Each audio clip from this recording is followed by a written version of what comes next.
What's going on, YouTube modeling community? Pappy here at West Georgia Rods and Customs. Promised everyone that I would start a tutorial on how to do resin casting.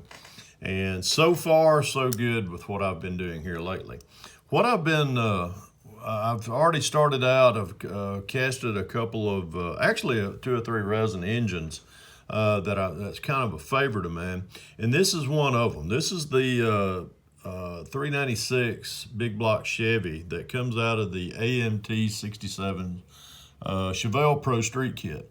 So I really like this engine. What I want to do in this tutorial series is just I'm gonna have to break it down in probably 15-minute intervals. That way it doesn't bore you out, and then you can go to the next one. So what I've got right here, and what I did, I got me just a ruler here to help scale things down just a little bit. And what I've already got done here is I constructed a mold box, as you can tell right here, out of this is the stuff that you can buy from Hobby Lobby. It's craft board. It's a little bit under probably 3/8 of an inch thick. I would say 3/8, about 3/16. Yeah, about 3/16 thick. So what I did starting out with, as far as constructing it, I laid out my pieces right here. Let me get this pointer. Tell you what, Scully, you sitting up there ain't doing crap. Give me a hand. Thank you. As you can tell right here, what I did is I've already mounted some of the pieces from this engine. I've got the starter, the oil filter. I got the timing chain cover, and the water pump assembly. Valve covers right here. Got the heads, the oil pan, and what I've got left on this is let me slide this out of the way. This is the engine block, and as you can tell, if you know a lot of your engine blocks, when you get them out of the kit, they're in halves. And what I mean by everybody knows that they're just right down through here. You have to put the transmission, all that's together. So what did I do was, you're right, I put it together, put it in my old vise over there. Not really a vise. I just took a miter box and I laid it in there and I turned it upside down, and I took my razor saw, and I just went right down through there and just cut that transmission off. And there it is. This is a manual transmission and bell housing. And do I like it? Yeah, it's okay for some applications, but it's not always, for whatever you're wanting to build. But I'm going to save that. I'm going to cast me a bell housing and a manual transmission here sometime. What did I do? I had a automatic transmission. So I made me a mold for it as well. And I think it turned out fairly well. And as you can tell, you can marry these two together on this engine block. So what I did was, you want to fill in as much as you can. You don't want to be losing that valuable resin. There was a hole right here. Of course, when you flip it over, this is where the timing chain and the water pump mounts. There was a slot right there. All it is just an indexer. It allows you to take that water pump right there and put it on here, and that's where it goes. What did I do? I filled it in with some styrene. Once it dried, took it, filed it down, smoothed it with a sanding board, and I was finished. Now, as you can tell with from where we cut the transmission off, you see that big lump, or see that big hole right there? That was pretty much what was in the back of this. So I took just took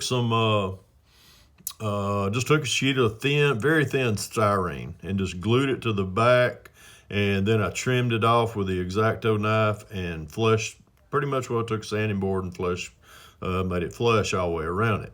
So you've got basically you've got an engine block that is just ready to be cast.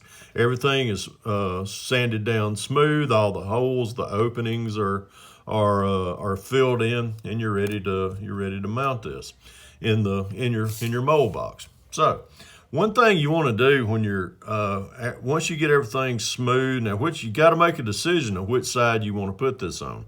So I elect to do mine on the bottom. I like to turn this part down, face it down in the mold box. Why? Because when you tear this apart and you flip it over, everything, this is going to be your flat mount, or actually your flat surface right here. For when, as you can tell, you got two flat surfaces. This is the side that the manifold, or as far as the carburetors and all set on, and this is your oil pan side. So you want that oil pan side to be flat down in that. All right, now one thing you do want to do when you're doing this, let me slide all this out of the way. One thing, when you want to glue this in your mold box, you just want to put, and what I like to do is just run a thin, let me get this word into view here. You want to run a thin bead, and what I'm using is just regular old Elmer's glue. You want this, you want to create a seal. You want this seal to be against this fiberboard as just as good as possible. You don't want what's called undercutting of the silicone. In other words, that if you hadn't got basically a gasket all the way around, silicone will creep up under it, and it'll create an undercut. And what that undercut winds up doing, you wind up having a flap, and you do not want that flap. You don't want that flap being exposed in your with your silicone. Slide this out of the way. Get this back into view right here. And all I'm going to do is I'm going to try to drop. Really don't want to drop it. I just want to, sorry, y'all got to look at this, my big old nubs here, but I hadn't really got anything big enough to get down in there. So I'm just going to have to drop it. All right. If you notice there we go. All right. You want to leave about what I've got right here between your walls. Scully, give me a hand. You notice I've got probably about anywhere from just about maybe a little more than probably about a 1/4 inch from the walls. You also want to maintain about anywhere from a 1/2 inch to 3/8 between all of your parts. That way, it gives them that silicone room to run into each alley where you're pouring at. Now, will that silicone find its way up under everything? Yes, it will. Yes, it will. Now, the one thing that I'm going to do in the next video is I'm going to show you how I pour as far as the once I get, I'm going to let this set up for probably maybe an hour or so before I start to pour silicone in this. And when you do start pouring your silicone, you'll mix it up, and I'll go through that process as well and what I use. You'll start pouring your silicone back here, and you want to hold that. Once you get it mixed up, you want to pour it from about 8 inches up. That way you got a thin stream that goes down into the corner of this mold box, and you want that silicone to just slowly creep over here to this end where it's almost just flush with the top of this mold box. This mold box that I made this prior to before I even come on.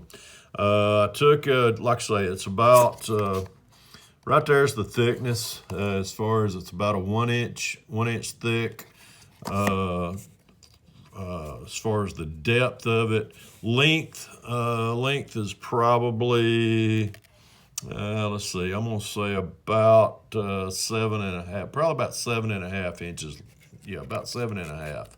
And then your width right there is going to be, what I would do is just, before you even cut your strips, just kind of lay your parts out the way you want them right here, and just take you a measurement, take you a measuring stick and just kind of go down through there and just see what it is. Go cut them and bring them back. And when I make a mold box, all I do is I glue one side down through here. I use a hot glue gun because you don't want to, You don't want to put hot glue on the inside of here because it creates what you want that edge to be inside as crisp and as smooth as possible. That's why I use this fiberboard, because this fiberboard is it's got a smooth finish to it, and the silicone won't stick to it. Some people use wood, and I mean, that's fine and dandy, but I prefer this stuff right here.